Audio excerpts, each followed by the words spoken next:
অভিজ্ঞ কূটনৈতিক বিশ্লেষক ও লেখক মোহাম্মদ জয়নুল আবেদিনের পিলখানা হত্যাকাণ্ড টার্গেট বাংলাদেশ বইয়ের এই পর্বে 200 বছরের বেশি সময়ে ঐতিহ্যে আত্মনিয়োগ এবং বীর গাথা গৌরবময় ইতিহাসের যোগ্যতম উত্তরাধিকারী আজকের বিডিআরের একেবারের আদি নাম দ্য ফ্রন্টিয়ার প্রোটেকশন ফোর্স বা রামগড় লোকাল ব্যাটালিয়ন 1795 থেকে 1860। বিডিআরের পূর্বসূরীরা প্রথম ও দ্বিতীয় বিশ্বযুদ্ধ সহ বিভিন্ন যুদ্ধে সরাসরি অংশ নেয়। আমাদের প্রতিরক্ষা ব্যবস্থাপনা।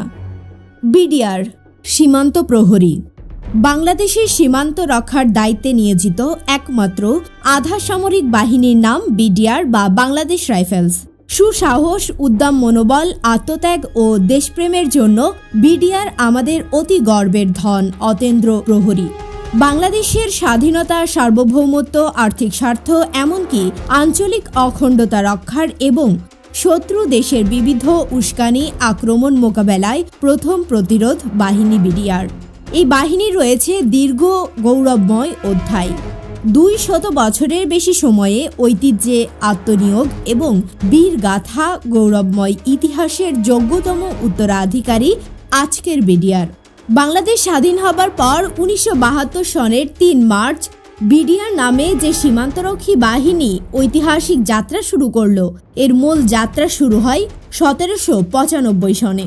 British east India company Ramgarh local battalion নামে এর প্রথম সূচনা ঘটায়। সঙ্গত কারণেই সময়ের প্রয়োজনে সর্বোপরি মানচিত্র, দেশ, শাসন প্রভৃতির পরিবর্তন হওয়ায় বারবার এই বাহিনীর নাম, দায়িত্ব, পোশাক, জনবল, অস্ত্রশস্ত্র ও প্রশিক্ষণ প্রক্রিয়া নানা বিবর্তনের মাধ্যমে আজকের অবস্থানে পৌঁছায়। সবকিছুর বিবর্তন ঘটলেও আজকের বিডিআর অত্যন্ত ঐতিহ্য ধারণ করে তার বীরত্ব, দেশপ্রেম, আত্মত্যাগ ও কর্তব্যপরায়ণতা থেকে সামান্যতম বিচ্যুত হয়নি।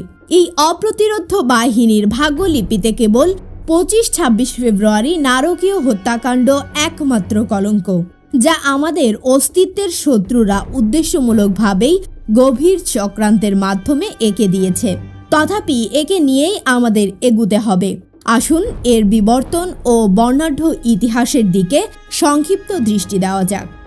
দ্য ফ্রন্টিয়ার প্রোটেকশন ফোর্স বা রামগড় লোকাল ব্যাটালিয়ন 1795 থেকে 1860।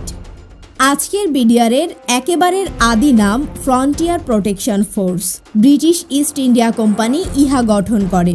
অচিরেই এর নাম পরিবর্তন করে 1995 সালে রামগড় লোকাল ব্যাটালিয়ন নামে নবযাত্রা শুরু হয়।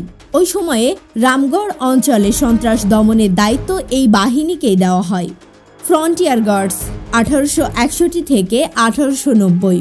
1861 সনে রামগড় লোকাল ব্যাটালিয়ন পুনর্গঠিত এবং আধুনিক অস্ত্রশস্ত্রে সজ্জিত হয়ে ফ্রন্টিয়ার গার্ডস তথা বেঙ্গল মিলিটারি পুলিশ নামে যাত্রা শুরু করে।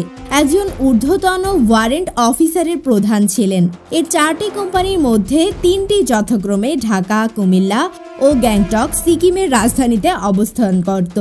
1799 সনে এই বাহিনীর একটি ক্যাম্প ঢাকার পিলখানার সবুজ চত্বরে স্থাপিত হয়। এর নাম দেওয়া হয় special reserve compact Bengal military police. 1891 থেকে 1919।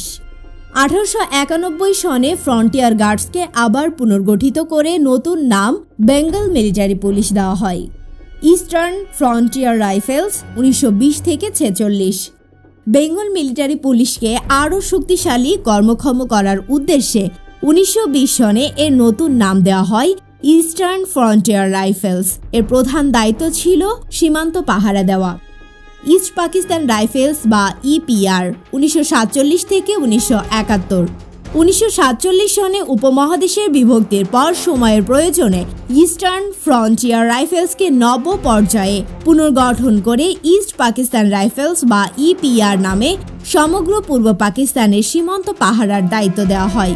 কলিকাতা আর্মড পুলিশের কিছু সদস্য এবং পশ্চিম পাকিস্তানের অবসরপ্রাপ্ত 1000 সেনা সদস্যকে ইস্ট পাকিস্তান রাইফেলস অর্থাৎ ইপিআর এর সাথে একীভূত করা হয়।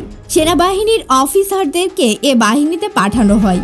এর প্রধান দায়িত্ব ছিল সীমান্ত প্রতিরক্ষা এবং চোরাচালানি বন্ধ করা। 1971 সনে 25 মার্চ রাতে বাংলাদেশের স্বাধীনতা যুদ্ধ শুরু হওয়াকালীন এর সদস্য সংখ্যা ছিল 13,445। এদের অধিকাংশ স্বাধীনতা যুদ্ধে সরাসরি অংশ নেয়। Bangladesh rifles BDR 1972। বাংলাদেশ স্বাধীন হবার পর 1972 সনের 3 মার্চ সাবেক ইস্ট পাকিস্তান রাইফেলস ইপিআর এর সদস্যদের নিয়ে বাংলাদেশ রাইফেলসের যাত্রা শুরু হয়। 2002 সনে একবার এর পোশাক পরিবর্তন হলেও 25-26 ফেব্রুয়ারি ঘটনার পর 2009 সনে বর্তমান পোশাক প্রবর্তিত হয়। বিডিআর এর পূর্বসূরীরা প্রথম ও দ্বিতীয় বিশ্বযুদ্ধ সহ বিভিন্ন যুদ্ধে সরাসরি অংশ নেয়।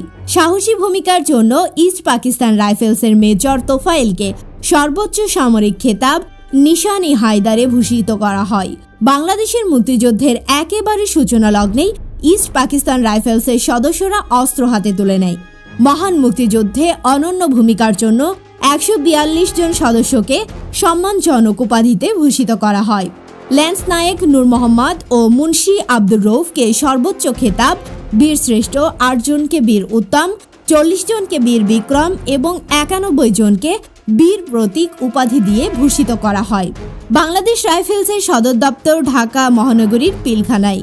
এর 11টি সেক্টর হেডকোয়ার্টার্স যথাক্রমে খুলনা, কুষ্টিয়া, রাজশাহী, দিনাজপুর, রংপুর, ময়মনসিংহ, সিলেট, কুমিল্লা, খাগড়াছড়ি, রাঙ্গামাটি ও চট্টগ্রামে অবস্থিত। 2009 সনের 25-26 ফেব্রুয়ারিতে বিডিআর এর সদস্য সংখ্যা ছিল প্রায় 45,000। যদিও প্রতিপক্ষ ভারতের বিভিন্ন মাধ্যমে এর সংখ্যা 68,000 বলে উল্লেখ করা হয়েছে।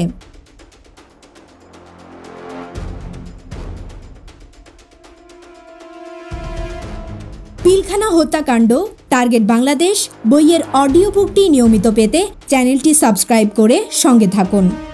ভালো থাকবেন।